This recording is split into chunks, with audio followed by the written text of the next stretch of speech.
সবাই যখন বলবে তুমি পারবে না, তখন এই শ্রীকৃষ্ণের গল্পটা মনে রেখো। তুমি এখানে আমাদের সাথেই থাকবে।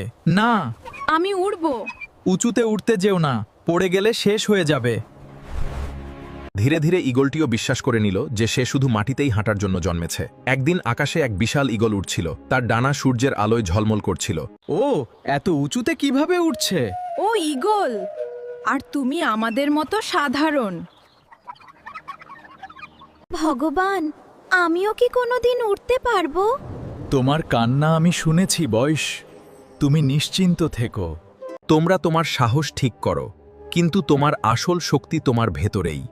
পরদিন ভোরে ঈগলটি পাহাড়ের কিনারায় দাঁড়ালো। ভয় লাগছিল, তবুও সে চোখ বন্ধ করে ঝাঁপ দিল। কয়েক সেকেন্ড পরে তার ডানা হাওয়ায় খুলে গেল, আর নিচে থাকা মুরগিরা শুধু তাকিয়ে রইল। তখন যেন শ্রীকৃষ্ণ আবার বললেন, নিজেকে ছোট ভাবা সবচেয়ে বড় দুর্বলতা। শিক্ষা: ভুল মানুষের মাঝে থাকলে স্বপ্ন ছোট হয়ে যায়। নিজের শক্তিকে চিনতে শিখো, ভয় পেরোলেই নতুন জীবন শুরু হয়। তুমি যা ভাবো তার চেয়েও অনেক বেশি শক্তিশালী হয়।